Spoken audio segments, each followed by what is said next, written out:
माता पिता के आंख में आंसू बहे छे, बेटी के विदाई भ रहल छे। सुबह के समय है। गीत के बीरू यादव जी लिखलखिन है। पिताजी अपना बेटी के कहे छे के बेटी गे बचपन से खेला लगे बेटी, गे बचपन से खेला लगे बेटी, हमारा या गाना मांगे गया जू तोरा जोगी लेने जा छऊगे ना, गे ना करियो तोहर हम विदाई गे ना। बचपन से तोरा खेलियो बेटी अंगना में, तू हमरा अंगना में खेल, आज तोरा जोगी लेने जाय छो, हम तोरा केना के विदाई करबो गे बेटी। आंख में आंसू पिता के, सगर नगर बस्ती टोला पड़ोसन के लोग आय माय दाय सबके आंख से आंसू जाय छे। पिताजी अपना बेटी के कहे छे बचपन से खेला लगे बेटी,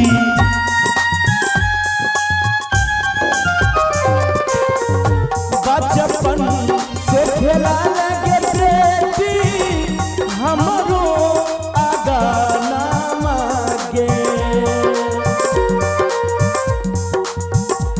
अजू तोरा जोगी जाई गे ना, अजू तोरा जोगी जाई गे ना।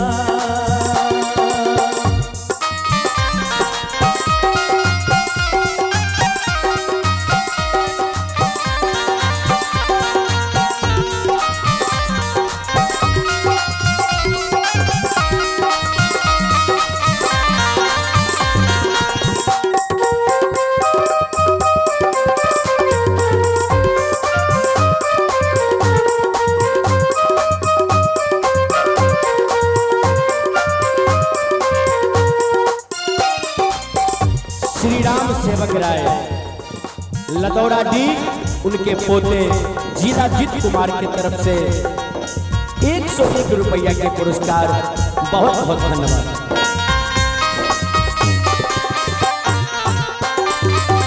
एक और माता जी की तरफ से 21 रुपया।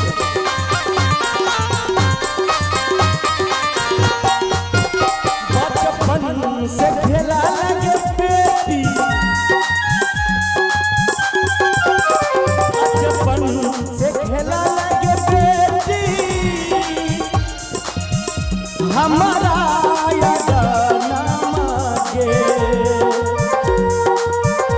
केना तोरा करियो हम विदाई गे ना, आज तोरा जोगी लेने जाई गे ना।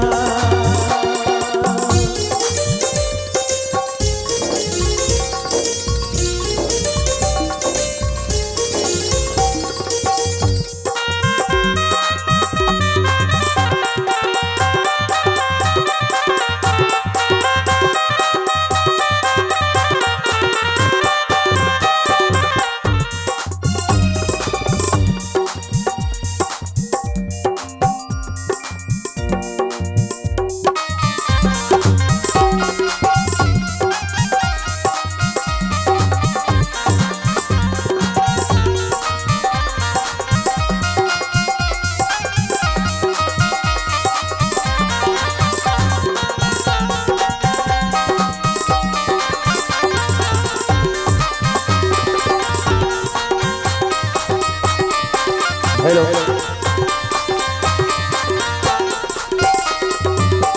और आँची विनय कुमार डीलर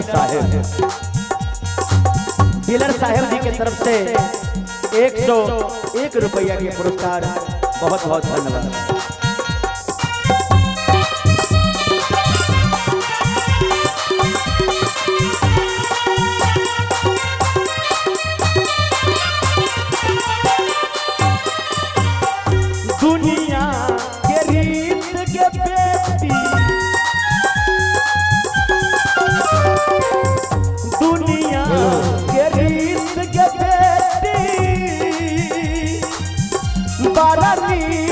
दैया के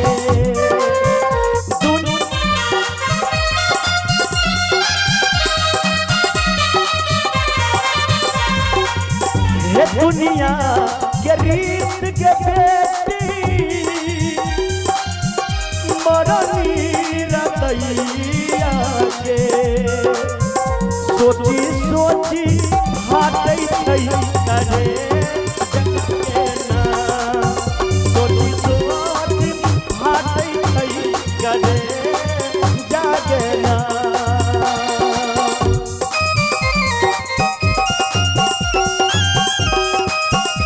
हेलो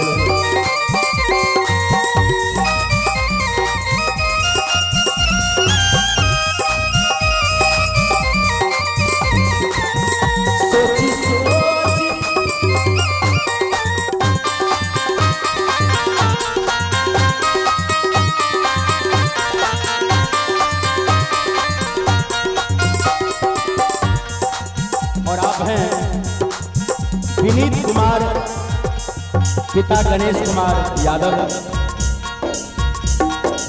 मिश्र टोल लदौरा 101 रुपया के पुरस्कार दिए हैं। और आप हैं साक्षी कुमारी पिता दिलखुश कुमार संतोष 51 रुपया दिए हैं। बहुत बहुत धन्यवाद।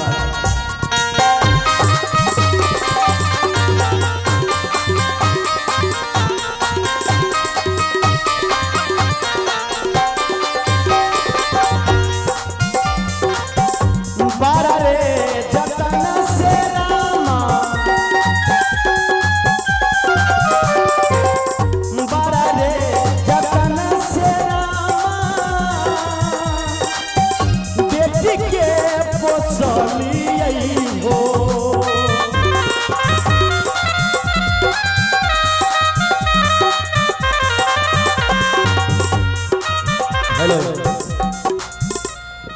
सुरेश राय की तरफ से 51 रुपया के पुरस्कार।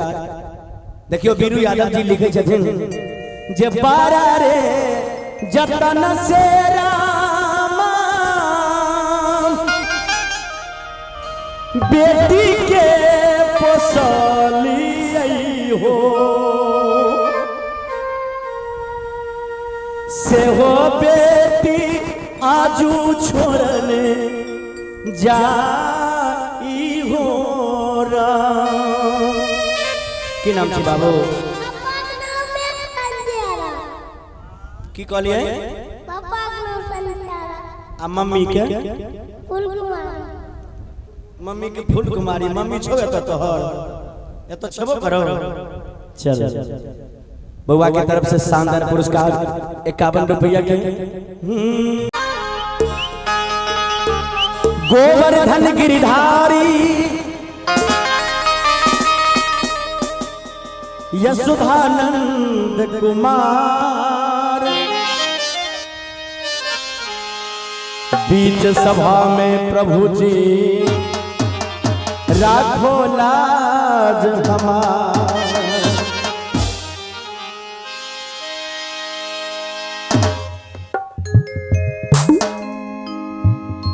रात से अभी दिन तक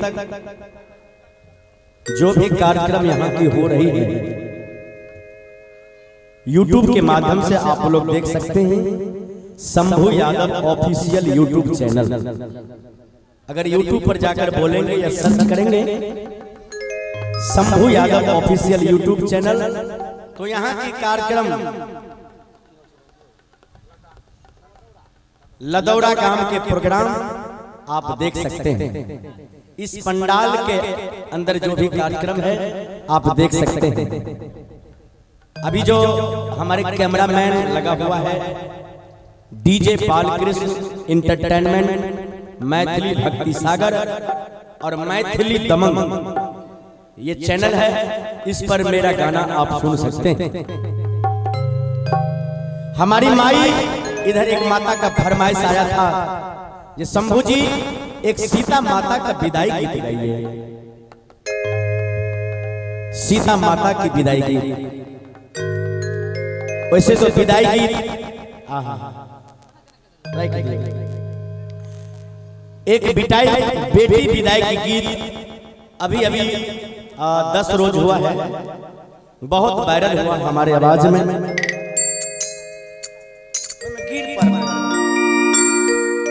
क्या गिरा दिए?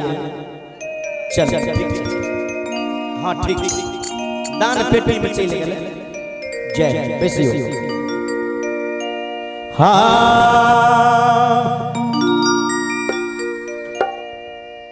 जखन बेटी के विदाई होई छै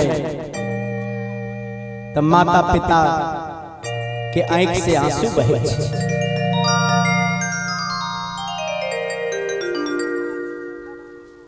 राम पुकार के माँ, राम दुलार के माँ लवानी टोल, इनका तरफ से 51 रुपया के पुरस्कार। जय केना निकल के हमरो भांज नहीं छै के छथिन ओइ में चल गेला, केना निकल रह दियो न, निकाल ले भैया, व्यास जी निकाल लेते, हारमोनियम में चल गेल रह दी।